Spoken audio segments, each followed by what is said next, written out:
할렐루야. 우리 성가대 여러분들 아세요? 여러분이 그 피스를 놓고 나서 발성이 굉장히 좋아졌습니다. 여러분 아시죠?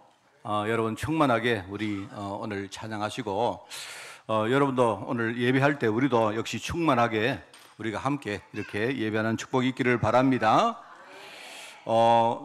제가 원래에 한 대략적으로 구약 성경을 이야기를 쭉 이렇게 시대적으로 해왔습니다. 다 할 수 없고 개략적으로 이야기를 했는데 시가서 5권을 빼고 이제 오늘 마지막입니다.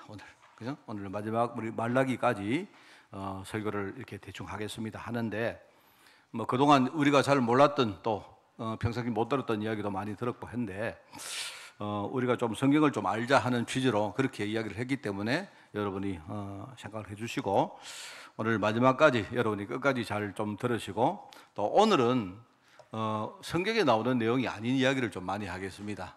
그 중간시대 이야기이기 때문에 오늘 여러분이 졸지 마시고 끝까지, 하나님이 쉬지 않는다 안 했습니까? 그죠? 하나님은 세상 모든 민족이 구원받기까지 쉬지도 않으시고 졸지도 않으시고 그래 하는데, 여러분도 오늘 말씀에 집중하는 그런 축복이 있기를 바랍니다. 구약의 마지막 성경 말라기 이후에, 그죠? 한 400 몇 년 동안 하나님은 더 이상 선지자들에게 말씀을 주시지 않습니다. 그걸 가지고 우리가 중간시대다. 중간시대는 말씀이 끊어진 완전 흑암시대입니다. 그죠? 그런데 우리가 그 사이에 어떤 일이 일어났을까요? 하는 것을 실제로 우리가 그 신학에 보면, 역사 신학에 중간사라는 게 나와요. 중간사 과목이 있는데 그 중간사의 내용이나 또는 우리 성경에 보면요, 군데군데 이렇게 그런 흔적들이 많이 있습니다. 또 세계 역사도 있고 하니까 그런 걸 통해서 우리 배웁니다. 그죠? 잠깐 제가 설명을 해드리면, 지금 우리 이스라엘 땅에 있는 그 가나안 땅, 그 땅을 중심으로만 보면 가장 먼저 그 에스더나 또는 이 다니엘 같은 사람들이 아주 고위 공직자로 활동을 했던 바사, 페르시아라는 나라가 있어요. 페르시아. 그 페르시아가 한 200여 년 동안 이렇게 중동과 서양에 아주 그 당시에 강대국, 초강대국으로 그렇게 영향을 주고 줍니다. 한 200몇 년 동안 그렇게 있거든요. 그 당시에 가장 센 나라가 어디냐? 페르시아였다. 지금 이란이라는 나라입니다. 그런데 이제 그 한 200년 정도 지나고 난 다음에 지금 그리스 땅에서 그 마게도냐라고 말하죠. 거기서 알렉산더 대왕 들어봤죠? 알렉산더라는 대왕이 일어나가지고 등장을 해서 이 사람이 아주 짧은 시간에 서양과 중동과 심지어 동양에 있는 인도까지 전부 다 정복을 합니다. 그런데 이제 이 알렉산더가 이 페르시아 제국을 멸망시키거든요. 그런데 이 알렉산더는 한 30년, 나이가 한 34살에 죽어버립니다. 이 사람이 아주 짧은 시간에 세계를 정복하고 쉽게 말해 헬라 시대를 여는데요. 그런데 이 알렉산더가 죽고 난 다음에 그 자기 부하들이 이제 몇 갈래로 갈라져서 이렇게 통치를 한 150년 동안 통치를 합니다. 그렇게 갑니다. 자, 그렇게 가다가 이제 나중에 이스라엘 땅에서 우리 옛날에 일제시대 때 독립운동 안 했습니까? 그처럼 한 가문이 나와가지고요, 그 가문이 독립운동을 해요. 이 독립운동을 하는데 그 마카비 가문이라고 하는데 독립운동을 하고 자기 나름대로 이렇게 나중에 왕조를 이렇게 세웁니다. 그렇게 하스모니아 왕조라는 왕조를 세워가지고 한 그 이스라엘 사람들이 대략 대충 한 100년 정도 한 가문이 이스라엘 통치하는 시기가 와요. 그게 언제냐? 예수님이 오기 바로 직전입니다. 얼마 전입니다. 자, 그렇게 하다가 이제 강대국 로마가 나중에 이 이스라엘을 침공해 와가지고 이 속국으로 만들죠. 그런 가운데 바로 예수님께서 이 땅에 오셨습니다. 대충 역사가 그렇습니다. 여러분, 역사 이야기하면 바로 주무시는 분 많은데 제가 안 주무시기를 원하면서 이렇게 짧게 이야기했습니다. 만약에 좀 자세히 알고 싶은 분은요, 저를 찾아오시면 제가 한 10시간 이상 강의를 내가 해드리겠습니다. 제가 이 역사신학을 제가 전공했기 때문에 저는 되게 이런 거 좋아합니다. 근데 제가 보니까 저는만 너무 재미가 있는데 역사 이야기하니까 다 주무시더라고요. 보니까 제가 선교사 훈련도 가고 신학원 가서 강의하는데 역사만 교회에서 강의하면 너무 재밌는데 한 절반 이상 주무시더라고 보니까. 이분들이 저는 역사에 관심이 없구나. 뭐 그런 게 바로 이제 중간 시대에 일어났던 이야기를 제가 잠깐 했습니다. 잠깐. 자, 그런데 제가 말씀을 했죠. 그 중간 시대에 말하자면 하나님 말씀이 끊어지니까 사람들이 볼 때에 하나님이 지금 죽으셨는가? 지금 하나님의 역사가 끝났는가? 이렇게 생각하지만 그렇지 않습니다. 사실 그때요, 가장 뭔가 어두운 시대인데 그때 하나님은요, 집중적으로 뭔가를 준비했습니다. 제가 이야기했죠. 그게 바로 우리 10월달 설교 제목입니다. 하나님은 그때 뭘 준비하셨느냐? 바로 이 땅에 그리스도 예수님을 보낼 준비를 하신 것입니다. 그리고 뭐 하느냐? 하나님이 그리스도 예수님을 보내시고 그때부터 전 세계에 바로 선교 운동을 시작한 그 준비를 하나님이 그때 다 하신 거예요. 선교 운동을 누구에 통해서 하느냐? 진짜 복음 가진 제자 한 사람 한 사람을 불러서 하나님이, 그죠? 그렇게 다 준비를 해놓고 이 땅에 예수님을 보내십니다. 여러분 아시지 않습니까? 그게 이제 신약의 바로 시작이단 말입니다. 그래서 우리가 이제 하나님 역사를 정확한 눈으로 보면, 그죠? 하나님은 이렇습니다. 하나님은요, 아무도 쳐다보지 않는 가장 소외되고, 그리고 뭡니까? 버려진 그런 현장이 있거든요. 그런 현장에 하나님이 늘 마음을 두고 계세요. 그게 하나님의 마음입니다. 그래서 우리가 이걸 가지고 절대 현장이다. 하나님이 지금 보고 계시는 절대 현장이다. 그러니까 우리 여러분 요한복음 1장 11절에 이런 말이 나옵니다. 여러분 요한복음 1장이 굉장히 중요한 말씀이거든. 그게 뭐냐니까 주님이 이렇게 말합니다. 예수님께서, 하나님께서, 그죠? 자기 땅에 오셨는데 자기 백성이 지금요, 하나님 언약을 모르니까 자기 백성이 하나님이 오셨는데, 그죠? 알아보지 못하고 그 주님을 배척했다는 말을 하죠. 이게 중요한 말입니다. 그 사람들은 다 몰라요. 지금 아무도 지금요, 그 버려진 현장을 모르고 있는데 하나님은 그 현장을 늘 보고 계신단 말입니다. 그래서 하나님이 자기 땅에 그 현장을 살리기 위해서 왔는데, 그런데 심지어 거기 있는 자기 백성들은요, 그를 알지 못하고 영접을 안 했단 말이에요. 배척했다 이 말입니다. 그런데 오늘 우리는, 저와 여러분은요, 하나님의 백성 아닙니까? 주님께서 나에게 찾아오셨을 때 많은 사람들이 주님을 알아보지 못하고 배척을 했는데, 어떻게 나는 어떤 은혜를 받았는지 내가 주님을 알아보고 정말 내 마음 문을 열고 주님을 그리스도로 내 마음 속에 우리가 영접하는 이런 축복을 받은 거예요. 얼마나 그 중요한 축복들입니까? 하나님은 지금요, 뭘 보고 계십니까? 사람들이 보지 못하는 그 현장을 지금 보고 계시는 거예요. 그걸 가지고 우리가 절대 현장이라고 말합니다. 그런데 하나님은 그 현장을 어떻게 살립니까? 하나님은 그 현장에 언약을 이어갈 제자, 그 한 사람의 제자를 하나님이 지금 준비하시고 그 제자를 통해서 하나님이 이 일을 하시는 거예요. 그래서 제가 여기를 절대 방법이라고 그렇게 적었습니다. 절대. 지금 하나님은요, 한 사람의 제자. 제가 몇 주 전에 설교 안 했습니까? 우리 성경의 정신이 뭐냐? 한 사람입니다. 한 사람. 여기 우리가 100사람이 모여 있어도 하나님은 한 사람 한 사람에게 관심이 있는 거예요. 그 한 사람 한 사람을 하나님이 제자로 세우기를 원한다 이 말입니다. 하나님이 그 한 사람 통해서 하나님이요, 이 땅에 바로 복음 운동을 하나님이 이루신다 이 뜻입니다. 그래서 우리 마태복음 1장에 보니까 예수님이 태어나실 때, 여러분 예수님 족보가 안 나옵니까? 바로 예수님이 누구냐? 바로 그 한 사람입니다. 한 사람. 이 한 사람은 누구냐 하니까 아브라함과 다윗의 언약을 이어온 뭡니까? 그 육신적인 계보로, 그죠? 바로 그 가문의, 그죠? 언약의 후손으로 나신 바로 그리스도를 이야기한단 말입니다. 거기에 부름받은 사람이 여러분, 저와 여러분들입니다. 이거 우리가요, 우리 자신을 이렇게 뭐 대단하게 생각하고 뭐 우리가 교만하게 말하는 게 아니고, 이거는 영적으로 굉장히 중요한 사실입니다. 그러면서 지금 하나님은요, 우리가 낙심하고 좌절했을 그때에, 우리가 어둠 속에 빠졌을 그때에 하나님은 그 시간표에 맞춰서 우리의 마음을 열고 하나님 우리에게 은혜 주시고 하나님이 작업을 하시는 걸 봐요. 그 우리가 가장 뭡니까? 어두울 그때에 하나님 우리에게 최고의 절대 응답을 주신다 이 말입니다. 그래서 여러분 갈라디아 4장 4절에 보니까 때가 참회라는 말이 나오죠. 바로 그 때가 참회가 뭐냐? 예수님이 오실 때가 됐다. 그 때가 가장 어두울 때입니다. 오늘 제가 설교를 이야기하겠습니다만요. 그때 사람들은요, 아무도 뭡니까? 그리스도에 대해서 제대로 모르고 있는 때입니다. 그때 예수님이 이 땅에 오신 거예요. 우리 아까 장로님도 기도 안 했습니까? 그죠? 사람들이 누구라고, 나를 누구라 하느냐? 예수님이 직접 질문합니다. 사람들이 도대체 이 메시아라고 말을 하는데 메시아가 누구들을 알고 나를 따르느냐? 이 말이거든요. 그런데 나를 따르는 너희들은 그러면 내가 누군지를 알고 하느냐? 전부 다 말을 합니다. 예수님을 보고 세례 요한입니다. 엘리야입니다. 뭡니까? 에레미야입니다.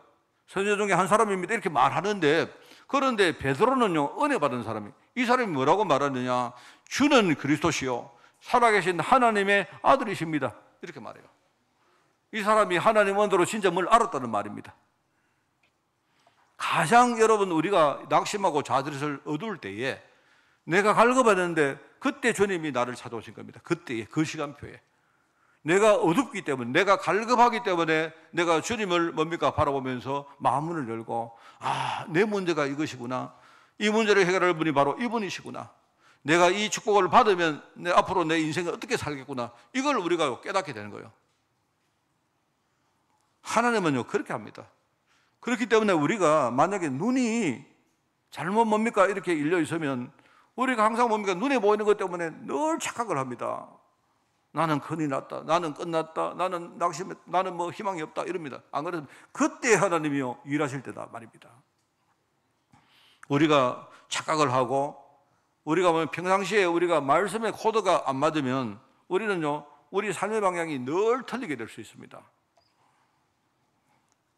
이게 참 중요한 말씀이죠. 여러분, 마태복음 6장에 보면 이렇게 말합니다. 예수님께서 하나님 나라를 말하면서 땅에 감춰진 보배라고 말합니다. 지금 보화가 감춰진 땅이라고 말해요. 그게 무슨 말입니까? 그게 도대체 무슨 말이죠? 땅이 있는데 어떤 사람이 땅이 있는데 말입니다. 자기가 자기 땅이 아니고 남의 땅을 빌려가지고 농사를 하는 사람이 있단 말입니다. 근데 이 사람이 땅을 자기 땅이 아닌데, 그죠? 남의 땅을 이렇게 빌려가지고 농사를 짓고 있는데, 농사를 짓다 보니까 그 땅 속에 뭐가 있느냐? 보화가 들은 것을 발견한 거예요. 이거는 그냥 말하는 게 아니고 옛날에 보면요, 옛날에 실제 이런 일들이 많이 있는 이야기입니다. 옛날에 사람들이 예수님 당시에 말입니다, 그죠? 그 전에 외적들이 많이 침공해 들어오니까 사람들이 뭡니까? 자기 재산을 빼앗기니까요, 사람들이 외적들이 너무 많이 침공해 오니까요, 자기 재산을 안 뺏기려고 하느냐, 땅에다가 딱 감춰놓는 거예요. 그렇게 하다가 이제 이 사람이 죽든지 이렇게 하다가 이제 사람들이 뭡니까? 전부 다 이제 이걸 이제 잊어버린다 이 말입니다. 한참 세월이 지나니까.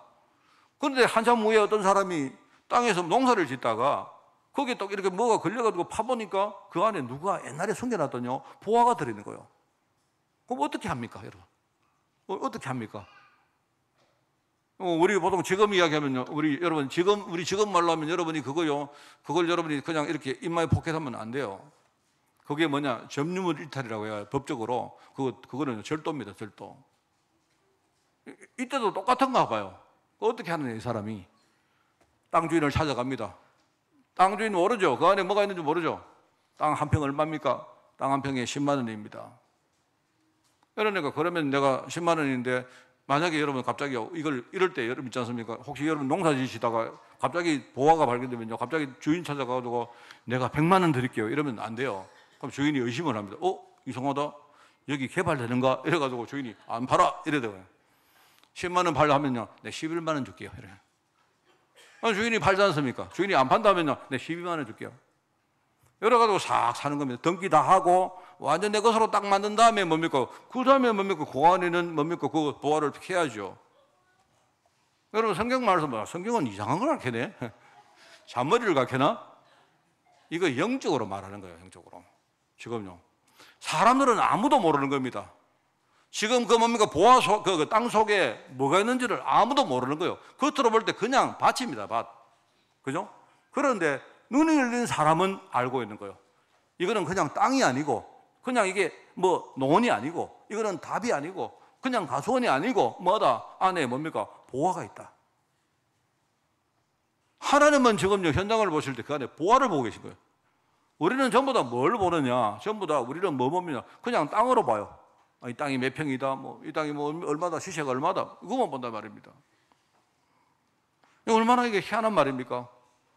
여러분, 어떤 진주 장사꾼이 이렇게 진주를 거래할 때, 여러분, 저 같은 사람은요, 몰라요. 절대로 진주가 이게 가짜인지, 이게 겁이 났는지 아무도 모릅니다. 이거는요, 진짜 뭔가 진주를 아는 사람은 딱 보면 알아요. 제가 옛날에 중국 가서 진주를 좀 몇 번 사왔는데요. 사오니까, 아이고, 이거 가짜입니다. 이거는 뭐, 어떻게 알아요? 우리는 진주 모르거든요. 그러니까 그냥 이거는 비싼 건 줄 알고 합시다. 그럴 수밖에 없는 거 아닙니까? 근데 아는 사람은 안다 말입니다. 여러분, 그 바다 속에 여러분 그물을 우리가 안 내립니까? 그죠? 그물은 내리는데 그게 고기가 들었는지 누가 압니까? 그런데 진짜 뭡니까? 뭔가 노하우가 있는 사람은 알아요. 딱 이렇게 보면요. 그물을 안 올렸는데 그 안에 보니까 바닷물 색깔과 여러 가지 보면요. 아, 고기가 들어왔다 아는 겁니다. 이게 뭐냐니까 눈이 열린 사람하고 뭔가를 아는 사람과 모르는 사람은 차이가 난다 이 말입니다. 그 말을 한다 이 말입니다. 거의 주님께서 비유를 하시는데 그 말을 해요. 여러분, 우리 현장도 똑같습니다. 가장 내가 어두워져 보이죠. 그런데 하나님은 그렇지 않아요. 내가 지금 절망했을 때 주님께서 나를 찾아오셨는데, 내가 절망했기 때문에 내가 주님을 바라보고 내 마음을 열고 내 그분을 사모하고 그분을 내 마음속에 모시고 한 거 아닙니까? 이게 참 중요한 말입니다. 그래서 참 뭐랄까요, 남이 모르는 것을 아는 사람, 또 남이 보지 못하는 것을 보는 사람, 남이 가지지 못한 것을 내가 진짜 소유하고 있는 사람, 이렇게 되어야 그런 사람이 하나님 나라의 축복을 차지한다 하는 그런 말이죠. 이게 참 중요한 말입니다. 그래서 여러분, 이게 눈에 보이는 제자들, 그죠? 이 은혜를 축복으로 받은 제자들을 하나님은 주역으로 삼아서, 그것도 우리 사람의 능이나 힘이 아니고, 여러분 스가랴서야 나옵니까? 사람의 능이나 힘이 아니고 하나님의 영으로 복음 운동을 하신다는 말입니다. 스가랴서 4장 6절 말씀에 나오죠. 그죠? 이게 바로 중간 시대에 하나님이 하고 계셨던 바로 이 일들입니다. 여러분이 나중에 신약 성경을 보실 때 그냥 신약이 딱 시작, 주님 오셨네, 그런 게 아닙니다. 주님이 오랜 동안 뭡니까? 이 땅에 그리스도를 보내겠다고. 왜요? 그리스도가 아니면 우리 문제 해결이 안 되니까요. 안 그렇습니까? 그리스도를 우리가 모르면요, 절대로 우리 하나님 축복 속으로 들어갈 수가 없으니까. 하나님은 우리를 너무 사랑하시는데, 우리가 하나님 떠났는데, 우리가 저주와 죄 가운데 빠졌는데, 우리가 완전히 마귀의 뭡니까? 종노를 하고 있었는데, 그리스도가 이 땅에 오셔서 우리의 근본 문제를 해결하셨습니다. 여러분, 구약을 보실 때 그걸 보셔야 돼요. 아, 구약은 그리스도를 보내기 전에 하나님이 계속 메시아 그리스도를 보내겠다고 약속하신 내용들입니다. 그런데 그때 이걸 붙든 사람은요, 하나님 축복을 받은 것이고, 이걸요 놓친 사람들은요, 그 사람은 여전히 저주 가운데 살았던 거예요. 그렇게 하는 가운데 예수님께서 신약에 바로 이 땅에 오십니다. 그 내용입니다. 그게 바로 오늘 첫 번째 우리가 볼 세상 살릴 복음운동의 시험표다. 여러분, 진짜 우리 눈 열리는 여러분 되시기 바랍니다. 제가 어제 이제 저녁에 우리 교회에 손님이 한 분 오셨는데요. 제가 손님이 오셨는데, 잠깐 우리 교회를 들렀다 가셨는데, 그 손님이 가시면서 이렇게, 이 교회 와보니까 막 영적 분위기가 장난이 아니다. 그래서 저는 물론 저한테, 제가 담임 목사니까 저한테 예의상 이렇게 하신 말씀이겠지만, 저는 속으로 막 아멘 했습니다. 이 교회는 보니까 그분이, 이 교회는 막 사람을 꽉 당기는 막 그런 어떤 영적인 힘이 있는 교회 같다. 그래서 저 속으로 막 아멘 말씀입니다. 그분이 저한테 이렇게 뭐냐니까 이렇게 예의상 하신 말씀이라도, 저는 하나님 진짜 내가 우리 교회가 그랬으면 좋겠습니다. 네. 맞네. 오늘 우리 아멘 부대 동원을 제가 깜짝 하고 있었네요. 자, 여러분, 오늘 두 번째가 이제 여러분, 하나님이 그리스도 탄생을 준비하시는 예언을 하신 게 있어요. 하나님은 지금 이 땅에 그리스도를 보내시려고 모든 준비를 다 해놨습니다. 그죠?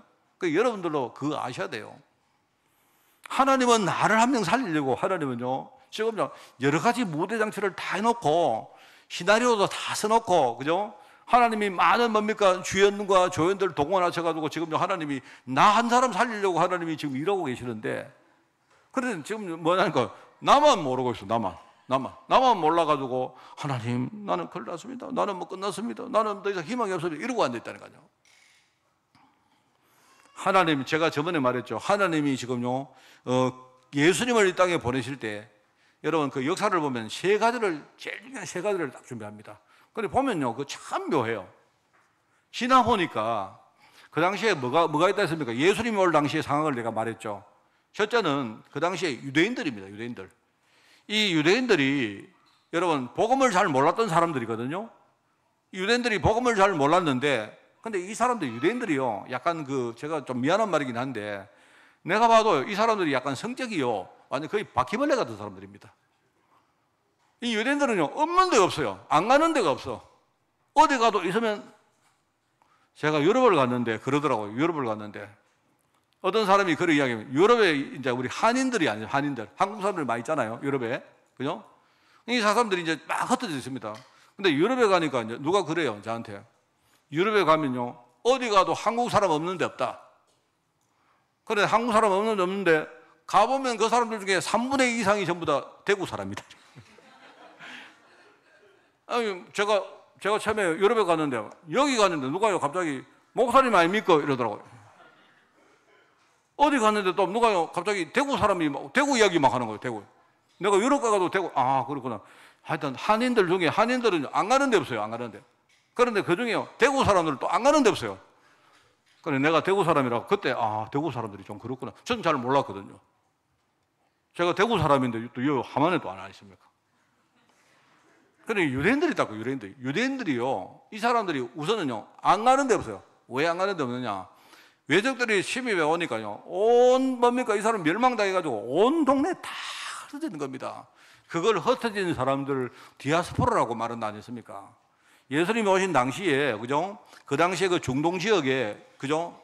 지금 우리 흔히 말하는 마게도냐 지역이요 유대인들이 어디 가도 이 사람들 공동체가 다 있어요.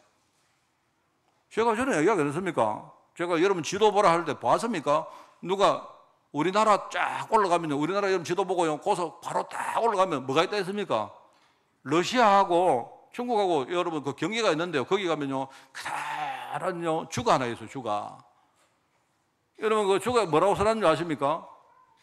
모르는 지도 없는 분들은 지금요 예배 마치고 식당 가면요 큰 지도 있다니까 식당에 아니고 그 옆에 가면 옆방에요 보시라니까요. 거기 가면요 유대인 자치주라고 써놨습니다. 어디에? 우리 한국 위에 만주에 있어요. 만주에. 그것도 조그마한 게 아니에요. 한국보다 더 큰 땅이 있어요. 거기 유대인 자치주라고 써놨습니다. 어디입니까? 거기가요 러시아입니다. 러시아. 중국하고. 이 사람들은 안 가는 데가 없어요. 안 가는 데가. 없는 데가 없어요.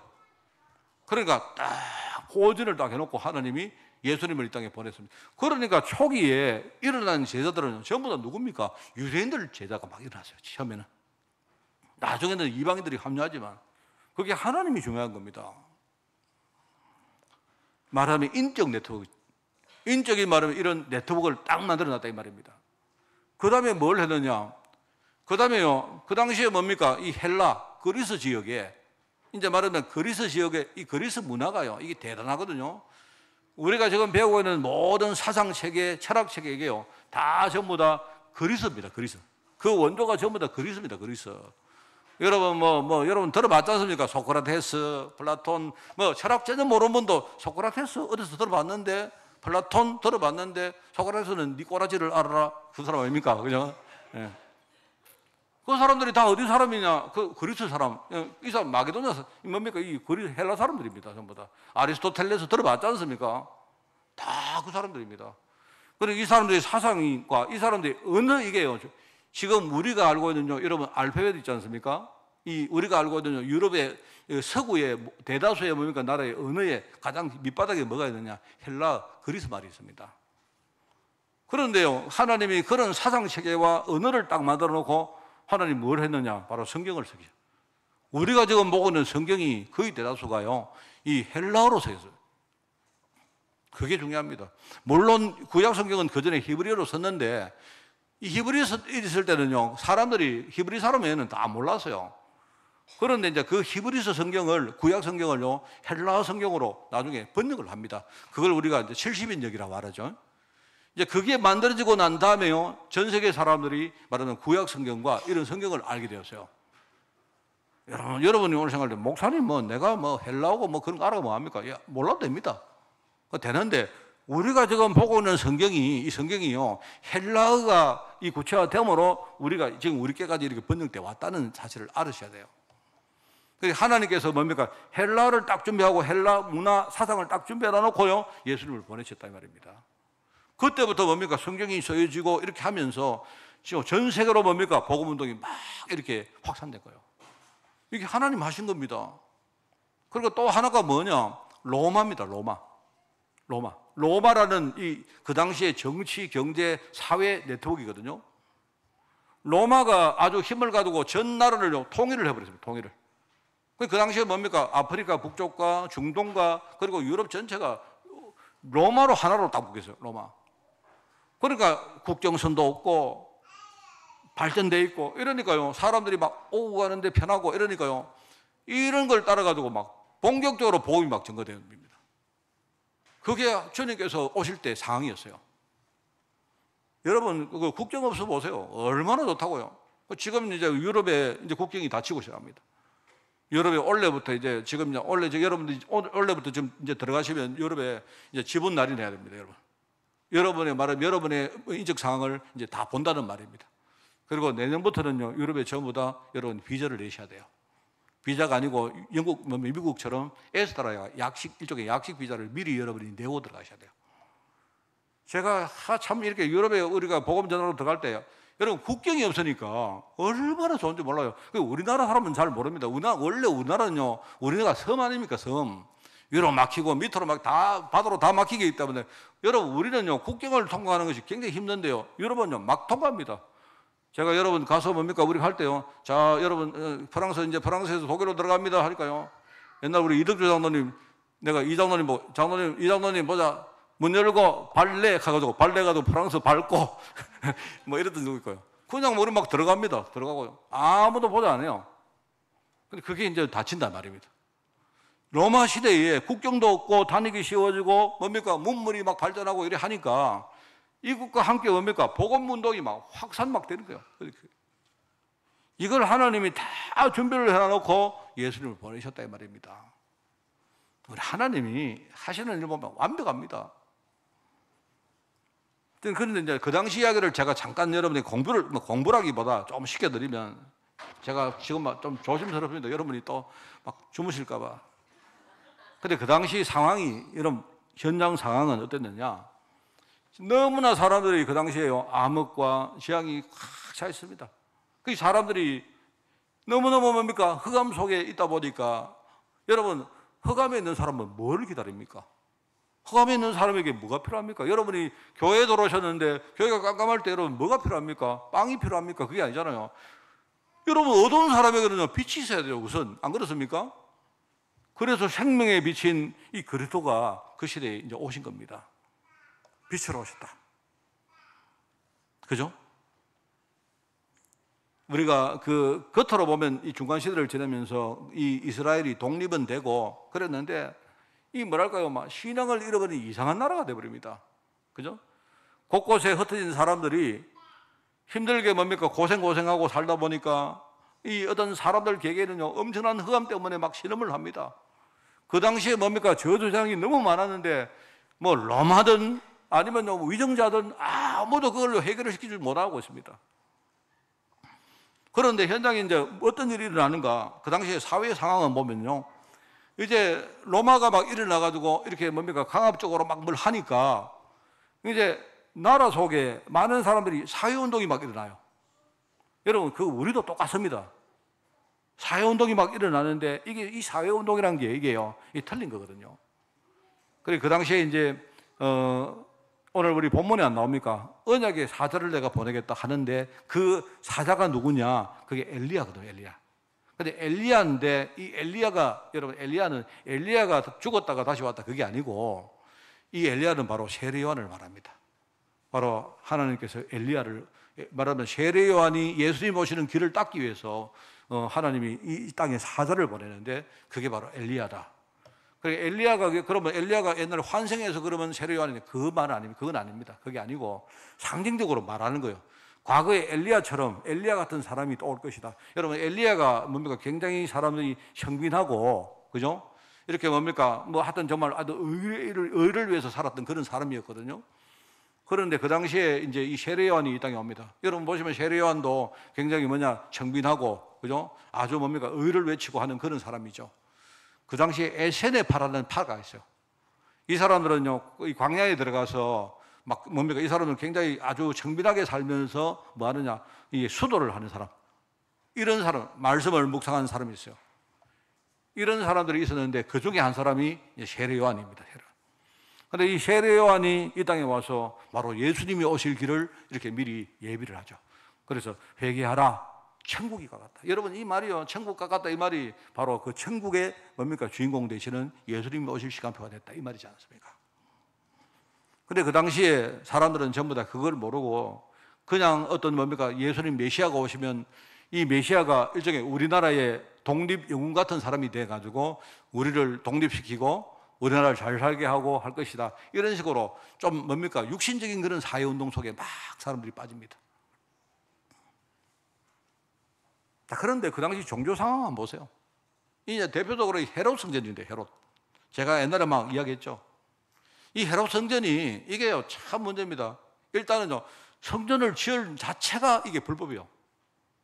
왜냐니까 헤롯은, 여러분, 헤롯이 어떤 사람이에요? 여러분, 성경에는요, 헤롯이 6명이 나옵니다.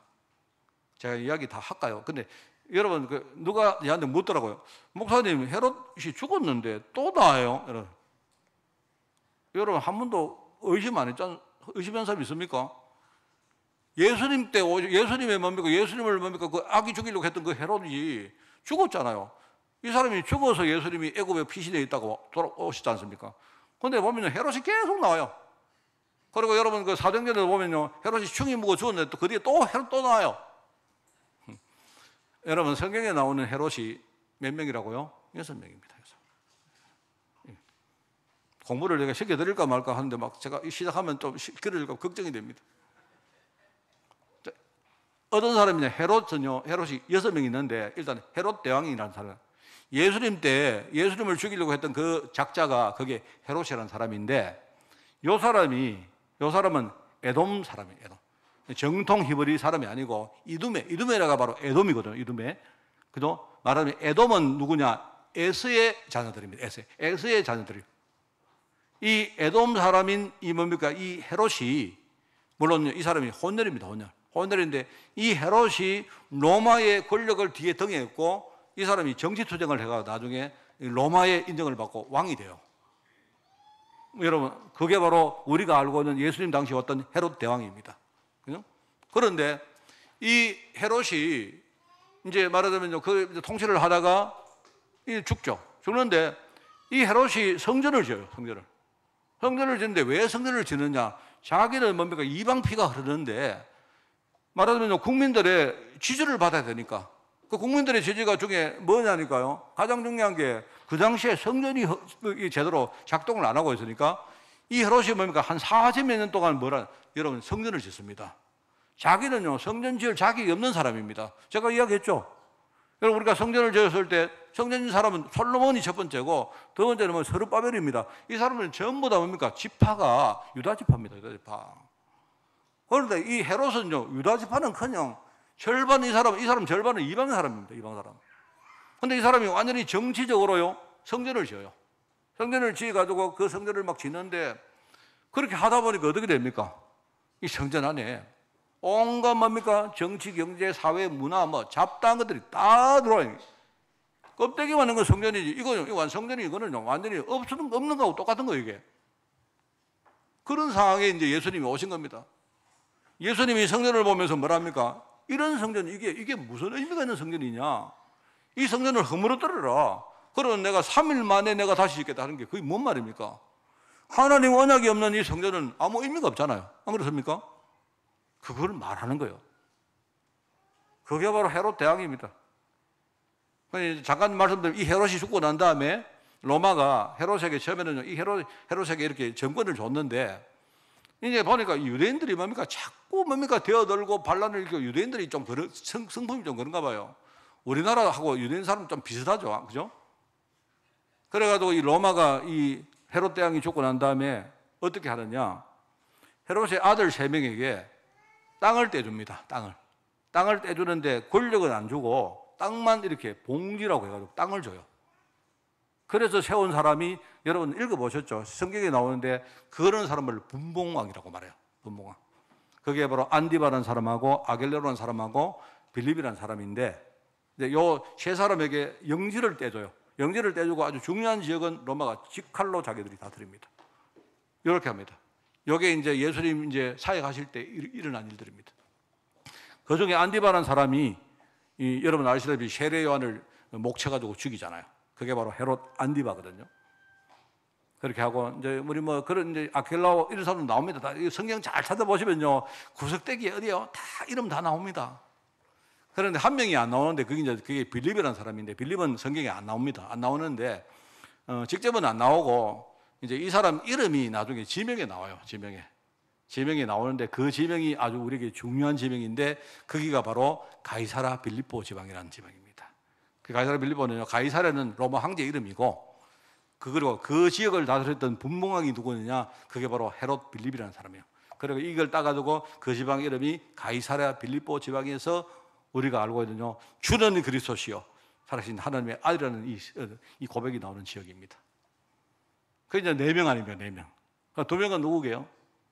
2명은 어떻게 하느냐요? 로마가 보니까요 이게 참 보니까 안 되겠다 싶어가지고 나중에 로마가 이제 어릴 뭡니까? 이 헤롯 대왕의 아들 중에요 장남이 있는데 그 장남의 아들을 어릴 때 장남의 그 헤롯 대왕의 손주를요 어릴 때 로마로 데리고 가가지고 이제 말하면요 로마의 장학생으로 공부를 시킵니다. 그리고 공부를 시키는데 그 당시에 이 사람 뒤에 이 사람을 후원했던 사람이 누구냐? 제가 지금 빨리 막 말하는데 여러분 그 사람이 이제 로마의 장군인 아그리빠라는 사람입니다. 여러분 우리 미술 그리는 사람은요 알죠? 여러분 가면요 이 흉상 중에 아그리빠 상이 있는데 그 사람입니다. 바로 그 아그리빠가 이 아그리빠 장군이 이 헤롯 그 아들에게 그러니까 어린 헤롯에게 자기 이름을 하사해요. 이래가지고 이 사람 이름이 헤롯 아그리빠가 됩니다. 그 사람이 헤롯 아그리빠 1세인데 그 사람이 야고보를 죽이죠. 어디에? 사도행전에 나옵니다. 이 사람이 나중에 왕이 돼서 왔는데 이게 아그리빠 1세인데요. 이 사람이 헤롯을 죽이고 베드로를 옥에 가둡니다. 그런데 나중에 벌레 먹어가지고 죽잖아요. 그런데 나중에 한참 뒤에 가보면요 또 이렇게 뭡니까? 그 바울이 나중에 감옥에 가서 막 재판을 받을 때 누가 아그리빠 왕이요 이렇게 나옵니다. 그 아그리빠가 누구냐? 그게 이제 그 아그리빠의 아들입니다. 그게 헤롯 아그리빠 2세입니다. 이렇게 6명이 나와요. 제가 설명드렸습니다. 그러니까 이제 제 이야기 한번 들어보세요. 보니까 그 헤롯 성전 이거 완전 부패죠. 이거는 완전 성전이 아니죠. 그러니까 제사도 드리고 뭐 근데 거기에 속전 뭡니까? 헌금도 하고 이렇게 하는데 하나님 언약을 전부 다 뭡니까? 사라지지 오래가 되는 거예요. 그게 그 당시의 종교 상황이었습니다. 그러니까 그 당시에 볼 때 진짜 참 제사를 드릴 정말 대제사장이 필요한데 지금 있는 이 사람들은 전부 다 뭡니까? 정치적으로 뭐 완전 육신적으로 그렇게 한 사람들밖에 없는 겁니다. 그러면서 그 당시에 로마 제국이 그 당시에 권력을 딱 장악을 하고 그죠? 지금 하나님은 로마를 통해서 뭡니까? 전 세계를 복음운동할 바로 그 일을 하고 있는데 지금 그 당시 정책, 경제 전부 다 뭡니까? 로마가 장악하고 있거든요. 그런데 사람들은 언약을 완전히 잃어버리고 그렇게 하고 있다 이 말입니다. 그러니까 지금 보면요, 지금 시대하고 내가 볼 때 너무 비슷합니다. 완전히 현장에는요, 흑암과 뭡니까? 재앙이 완전히 지금 꽉 차 있는데 사람들은요, 지금 마음에 소망을 못 느끼고 있는 겁니다. 전부 다. 여러분 한번 보세요. 나는 우리나라를 봐도 지금 하나님은 우리나라에 지금요, 중요한 말씀을 주고 계십니다. 지금 사람들이 볼 때 우리나라가 좀 잘 살다가 전 세계 지금요, 한 10위까지 올라갔다가 지금요, 이제 한국이 지금 밑으로 막 꼬꾸라집니다. 그런데 꼬꾸라지는데 전부 다 막 아우성입니다. 내가 볼 때는요, 지금 시대에 우리 진짜 언약 회복할 시대가 지금 와요. 저는요, 하나님이 이 시대와 우리 교회에 주시는 메시지가 아주 명확하다고 생각합니다. 보세요. 지금요. 사회 여러분 나가보면요. 전부 다 교회가, 뭐 성당이, 종교가 전부 다 뭐합니까? 사회운동 합니다. 사회운동. 진짜 복음운동 안 하고, 정말 필요한 게 그리스도 복음인데 그거 안 하고요. 전부 다 육신적인 운동하고 있습니다. 지금요. 그런데 건물 한번 보세요. 건물. 우리 지금요. 기관들 한번 보세요. 이런 시스템 한번 보세요. 육신적으로만 대단합니다. 정말로 언약 가진 예배, 언약 가진 헌금, 언약 가진 뭡니까? 우리가 이런 것들을 하고 있는 그런 교회들이 드뭅니다. 지금요. 여러분, 우리가 보통 많은 분들이 말라기서를 여러분이 보실 때 아마 여러분이 제일 성경 뒤에 꼬덩어리에 있다 보니까 말라기서를 좀 잘 안 보시지 않습니까? 근데 여러분, 말라기서는 의외로 유명한 성경입니다. 왜 그런지 아세요? 많은 목사님들이 11조 이야기할 때 맨날 이 말라기 이야기하거든. 말라기. 하나님 그 도둑질 하지 마라. 여러분, 그 설교 그거 잘못된 겁니다. 내가 볼 때 그 설교는 잘못된 설교예요. 목사님들 보고 이 11조 여기 11조 이야기가 나옵니까? 앞에요. 나오거든요. 하나님 거 띠묻지 마라. 그거 도둑질 하는 거다. 그러면요, 여러분 11조는 하나님 건데 그거 띠묻으면 도둑질이고, 그럼 나머지 10의 구조는 그럼요, 여러분 거기 때문에 띠묻어도 됩니까? 그렇게 아니잖아요. 그런 말이 아니거든요, 이게. 그 당시에 뭐냐니까요. 사람들이 제사를 지내고 헌금을 하는데 하는 사람도 언약 없이 하고, 그거를 팔아서 선을 뭡니까? 제사장들도 언약은 전혀 모르고 뭡니까? 그렇게 하고 있다 이 말입니다, 지금. 그러니까 전부 다 내가 볼 때는요, 11조 아는 사람도 도둑질 하는 거지만 11조 한 거를요, 잘못 서는 사람도 도둑질 하고 있는 거예요, 전부 다. 하나님 언약 없이 하는 모든 교회와 지금요, 그 성전의 일들을 지금요, 지적하고 있는 이 말입니다, 여러분. 근데 목사님들이 주로 어떻게 하느냐, 딱 그것만 떼가지고, 성경에 말하노, 11조는 하나님 건데, 너희 11조 아는 사람들 하나님께 도둑질 하지 마라. 이런 식으로 야비하게 말입니다. 협박이나 하고. 그게 아니에요, 여러분. 우리 인생은요, 하나님 것입니다. 정말 그거 아셔야 돼요. 하나님은 내 돈을 떼먹고 싶어 하는 게 아니라니까요, 하나님은. 내가 정말로 내 인생 자체가 진짜 뭡니까? 하나님께 내가 헌금이 돼가지고, 정말로 하나님 언약에 내가 코드 맞추고 살기를 하나님은 원하고 계신다, 이 말입니다. 근데 교회에서, 성전에서 제사장들이 뭐하고 그러냐, 하나님 언약은 말 안 하고, 전부 다 육신적으로 뭐 헌금을 해라. 여러분, 그 당시에요, 성전세가 전 세계에서 막 돌았어요. 그런데 그 돈이 돌아다 보니까 사이에 얼마나 많은 부정이 있었겠습니까? 하나님 언약이 없으니까요. 속전세라고 해가지고, 그럼 나오지 알지 않습니까, 여러분? 그게 이제 예수님 당시에 예수님이 성전에 딱 왔는데 보니까, 성전에 오니까요, 바깥들에 뭐가 있느냐? 전부 다 뭡니까? 짐승 파는 상인들이 쫙 진을 치고 있는 거예요. 이게 무슨, 이게 서문시장인지, 이게 경동시장인지, 뭐 무슨요. 그리고 거기에 보니까 돈괴를 가지고 있는 환전상들이, 쉽게 말하면 여러분, 그 당시에요, 이제 아주 순수한 그런 뭡니까? 이 어떤 그 헌금을 해야 되기 때문에 사람들이 그냥 와서 뭐 하느냐? 그냥 거기서 뭡니까? 비둘기나 이런 뭡니까? 그 짐승을 사고, 또 돈을 바꾸고, 이래 가지고요, 그걸 가지고 뭡니까? 이 사람들이 뭡니까? 헌금을 하고, 뭡니까? 제사를 드리고 이렇게 한다 말입니다. 언약이 없으니까. 주님이 보실 때 언약 없는, 이거는 여러분, 언약 없는 거 그거는 전부 다 가짜입니다, 가짜. 그래서 저는 여러분에게 진짜 이야기합니다. 우리 교회는요, 우리 교회, 여러분, 우리 교회가 뭐 잘난 교회입니까? 그건 아니잖아요. 우리 교회가 무슨 대단한 교회 아니지 않습니까? 그런데 저는요, 진짜 우리 교회 제자 한 사람 한 사람들이 하나님 언약이 뭔지를 진짜 제대로 알고, 내가 진짜 헌금을 하든 여러분이 예배를 드리든 나는 하나님 언약 가지고 정확하게, 여러분이 그렇게 하면요, 지금 하나님은 거기 관심이 있습니다. 이게 참 중요한 합니까? 이게 그 당시의 이야기였다 이 말입니다. 제가 지금 막 이야기를 막 두서없이 막 하고 있습니다만은, 여러분 그 말라기서를 한번 읽어보시면요, 거기 제일 처음에 그런 게 나옵니다. 하나님이 이 현장을 철저하게 지금 무너뜨렸다고 이야기합니다. 여러분, 언약 없으니까 철저히 무너뜨립니다. 그런데도 제사장들이 지금 정신을 못 차리고 지금 선민으로 부르는 사람들이 지금요, 온갖 뭡니까? 영적인 죄들을 막 저지르고 있습니다. 그런데 거기에 보면요, 제사장들에게 신랄한 명령을 합니다. 거기 보면 여러분, 제가 이거 보면서 저도 목회자이기 때문에 저는 정말 이걸 보면서 참 뭐랄까요, 막 제가 예수님께서 2장 3절에 보니까 이런 말을 합니다. 이 말씀이 왜 그렇게 내 마음속에 부딪히는지, 2장 3절에 보니까 이게 이제 제사장들이 하는 말씀인데 이렇게 막 보라 내가 너희의 자손을 꾸짖을 것이요 하면서 똥 곧 너희 절기의 희생의 똥을 너희 얼굴에 발 것이다 이런 말합니다. 이게 누구한테 말하느냐? 언약을 놓치고 언약을 잘못 말하고 언약을 잘못 뭡니까? 가대하고 있는 제사장들이 하는 말이요. 너희 절기에 내가 너희 제사장들 얼굴에다가 똥을 내가 바를 것이다 이렇게 말합니다. 여러분 성경에 똥 나오는 데 처음 봤죠? 저는 제가 이걸 보면서 참 뭐 가슴이 내가 막 그렇습니다. 이게요 하나님이 지금 얼마나 신랄하게 말하느냐. 너희들이 진짜 언약 제대로 말 못하면 내가 너희를 저주할 것이다 이 말이에요. 하나님이 제사장들 보고요. 제사장들이 망하니까 성도들 망하고 교회도 망하고 다 망하는 거예요. 어느 날 보니까 교회가요 믿음은 다 떨어지고 뭐합니까? 교회 안에 뭐 남는 게 율법주의, 신비주의, 세속주의, 교회가 전부 다 그거밖에 안 남습니다.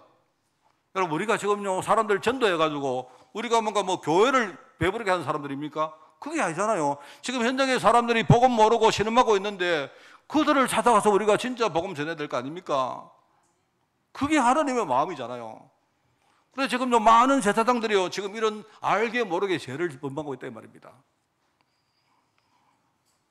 그게 여러분 제가 보면서 이게 신랄한 명령에 그리고 이제 유다 족속들이 지금 거짓에 빠지고 그런데 하나님이 뭘 말하지냐? 내가 앞으로 내가 사자를 예비했다. 이 사자를 말은 예수님일 수도 있고 이게 세례 요한일 수도 있습니다.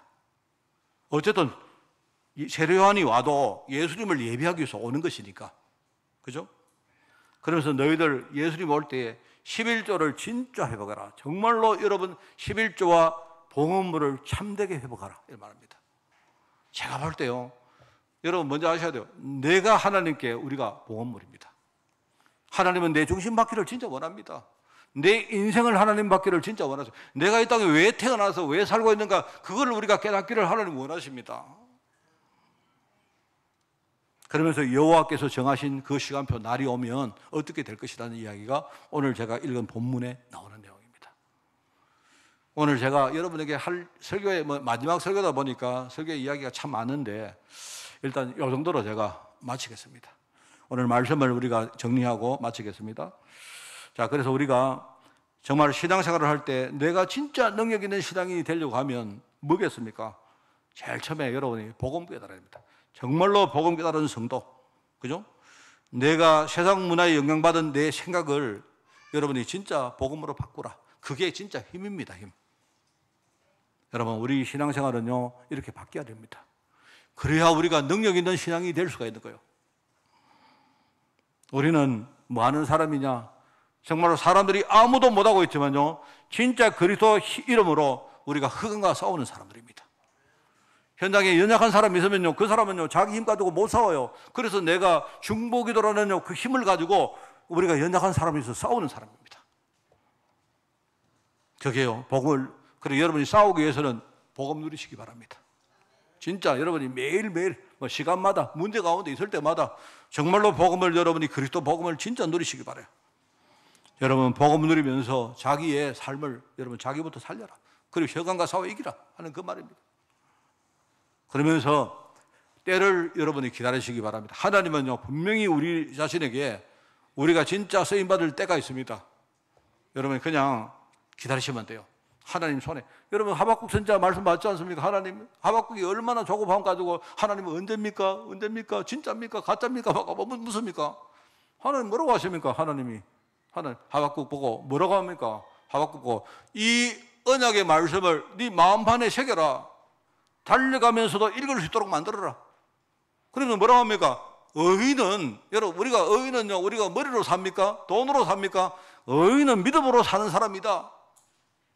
내가 이럴 것인데 속히 네가 볼 때 참 더디가 오는 것은 보이지만 하나님 속히 반드시 내가 이룰 것이다. 이렇게 말합니다. 그래서 여러분이 그 때를 기다리면서 자신을 들이시기 바라요. 반드시 여러분 진짜 조급하지 마시고 그게 힘입니다. 여러분 그래서 전도와 선교와 제자와 후대 사이에게 정말 하나님 내가 작지만 나의 중심과 나의 것들을 드리기를 원합니다. 여러분이 승리하는 여러분 되시길 바라고, 이 마지막 설교를 통해서, 마지막이라니까 제가 뭐 다음 주 안 오는 게 아니고 이제 이 뭡니까, 설교 순서상으로 오늘 제가 이제 구약 성경의 순서로 하는 설교 마지막 설교라 그런 이야기입니다. 여러분이 마지막 설교 생각하시고 여러분이 잘 그렇게 정리해서 여러분 승리하는 그런 한 주간 되시기를 예수님 이름으로 축원을 드립니다. 하나님 아버지 감사합니다. 정말 이 복음운동의 시대에 우리가 정말 여기에 겸손한 마음으로 쓰임받기를 원합니다. 세상 사람들은 돈을 따라가고 성공을 따라가고 육신을 따라가지만 우리는 하나님 언약을 붙들고 믿음으로 살 수 있도록 주님이 축복하여 주옵소서. 세상 사람들이 우리를 보고 어리석게 여기지만 하나님은 우리를 불꽃 같은 눈동자로 보고 계실 줄 미사오니 하나님, 우리가 이 사실을 진짜 누리며 우리 후대에게 반드시 언약 증거할 수 있도록 하나님 인도하여 주옵소서. 이 모든 말씀 예수님의 이름으로 기도드리옵나이다. 아멘.